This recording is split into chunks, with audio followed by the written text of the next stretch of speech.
We're here with Rob Salthouse, rigger at Alinghi Red Bull Racing. Back in Jeddah for round 2. How did the first day go? Yeah, good. Again, glamour sailing conditions here, and yeah, really nice actually.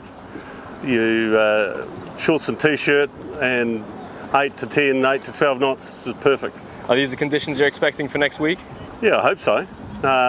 We saw in the first session here that we can get a bit of everything, and we had a bit of everything earlier on a couple of days ago. So, you know, like any place in the world to sail, there's always weather that gets thrown at you that you're not expecting. So you had 2 different jibs today, one of a higher aspect ratio, one a bit lower. How would you compare the performance of the 2 boats today? All pretty similar. I mean, we're just ticking through stuff and ticking through sails that we're learning from, and so yeah, it went really well today. And how did it change as the wind increased? The wind came up at the end.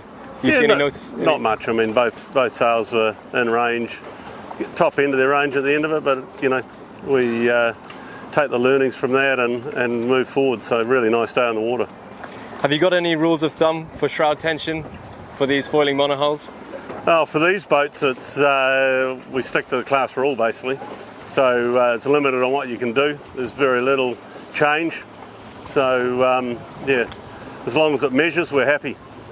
And on the big boat, you've got fairings on the shrouds. What effect does the shroud vibration have on performance, especially in high true wind speed? Yeah, on the big boat, it's different from these boats. These are round shrouds versus aerofoil shrouds on the big boat. So they're there actually to stop the flutter. The leeward side goes loose, and they want to flutter, so that's really what they're there for. Does it hinder the performance massively? There'll be a drag element to it, but vibration or flutter is a lot worse than the drag element to small fairing like that. So you'll find all the boats will have them. You've got fibre optics running through the LE mast just next to us here. What data are you most interested in? Just trying to extract as much as we can out of it, really. And when it comes to preparation and maintenance after you take the rig down at the end of the day, can you tell us what goes into that? Yeah, basically we have a checklist which we go through for every rig. Between myself and Matthew, we go through different parts of the rig and rigging, and he goes through the boat and so forth. So there's quite a lot of checks that we do to make sure that we're ready for sailing the next day. How does the surface smoothness affect performance? Is that the mast is the leading edge of the sail? Well, once again, the rig's a one design. The same with the big boat. You can't do anything to the surface of the rig. So what it is what it is. And pick your Jeddah podium. Who will be at the top 3 on the final day? Definitely Alinghi at the top. That's what we're here for. I think that's what everyone's here for. But you know, there's some pretty big players there, and we saw people mixing it up in Villanova. So I think we're going to have some really good racing, because I think the breezes will be fairly consistent. And yeah, I think you'll see who's probably spent the most time in the boats starting to shine, hopefully.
With Andrea Tesei, flight trimmer on board Luna Rossa. Andrea, quite a windy day. Can you break it down for us? Yeah, today we pushed the boat at our limit. We tested the upper range of the boat, so high speed numbers and big load on barreways, roundups. Just we're getting close to the end of the development process of this boat on foils, etc. So we are kind of testing the limits of our yacht. What feedback would you provide the designers for after a day like today? Obviously, the trade-off is having a fast foil and a fast systems relative to control. So that's always the limit. The compromise, yeah. The compromise between speed and control. So that's the edge you need to hit to get right. So would you want to sit on starboard or on port side, depending on the wing for the actual AC75? Which wing do you prefer, basically? They're pretty similar. I mean, they have some pros and cons, both of them, but overall, it's hard to have pick a choice. You would want to merge different wings you test and get the best out of all of them. I mean, the Jeddah preliminary regatta is coming up. How is the team and you are preparing for that?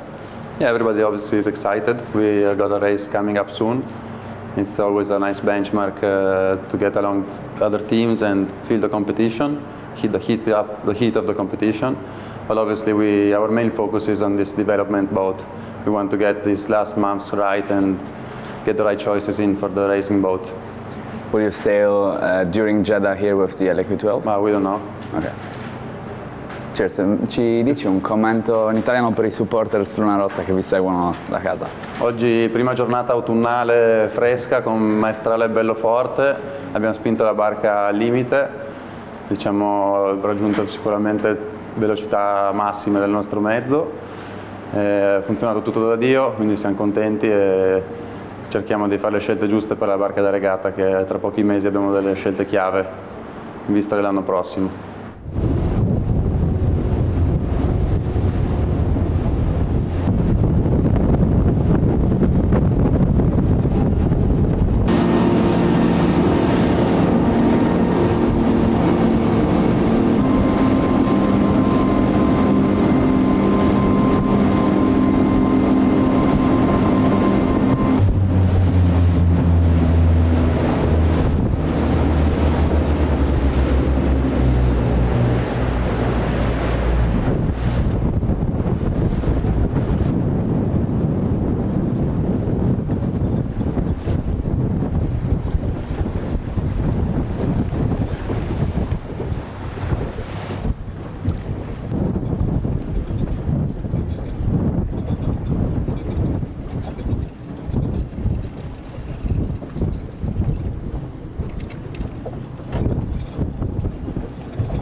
Tom Burnham, twice in 2 days for the interview.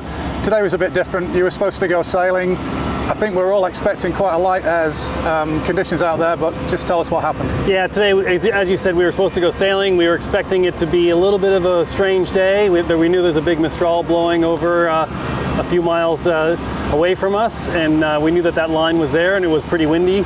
And there was a chance that the Mistral would get here to us, but we didn't think it would happen until much later in the day. And luckily, the timing worked out that it came at just the right time. That we had the mainsail up and we were about to pull the jib up, and then all of a sudden we're getting 30-knot puffs.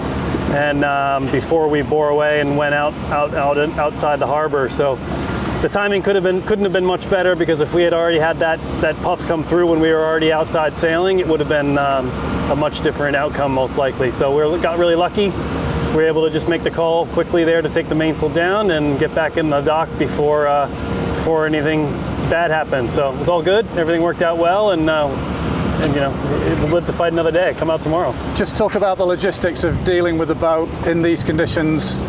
Hoisting the mainsail, it's a lot on the rib drivers, a lot on just general seamanship, isn't it? Yeah, there's a lot of general seamanship involved, just getting the sails up and down and keeping the boat head to wind, and with the puffs and shifts, and then making sure that, you know, there's not a lot of stability on these boats when they're not foiling, so having a mainsail halfway up when it's blowing 30 knots is not something that's very fun. So the chase boat driver and the helms on the boat did a really good job of keeping us safe and getting the sails up and down, and in some challenging conditions. But here we are back at the dock, and all good. The Mistral conditions look like they're going to continue maybe for another day. What does it look like for tomorrow? Yeah, our forecast looks like it's pretty good tomorrow morning. We'll see what happens. You know, this again, it's a really tricky period, but tomorrow morning looks pretty good, and it actually looks like it's quite light tomorrow afternoon. So who knows what we'll get? You know, we kind of thought it was going to be, you know, we actually had a J1 on the chase boat today, thinking that it might be quite light air for a couple of hours, but obviously that didn't materialize. So anyway, we'll wake up in the morning and see what's happening.